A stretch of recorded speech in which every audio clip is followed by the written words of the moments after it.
kapal ledakan apa, saya kurang tahu-taunya api udah besar. Tahu-taunya api udah besar.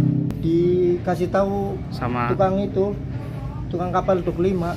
Ya, sementara sampai dengan jam setengah 9 ini, informasi sementara yang saya terima itu kapal yang mengalami musibah kebakaran itu 15. Ini sementara, nanti kita perkembangan akhir seperti apa selama api ini belum padam, yang kemungkinan arah anginnya kemana, mungkin itu potensi juga ada penambahan. Ini berbagai macam alat tangkap, ada cantrang, ada sinet atau jaringan, ada cumi juga. Ya, semua ini milik beberapa orang, bukan satu orang. Kerugian diperkirakan satu kapal itu 3 miliar. Itu kalau belum yang sudah mau berangkat itu mesti lebih. Nah, kita rata-rata itu target 3 miliar kali sementara 15 kapal.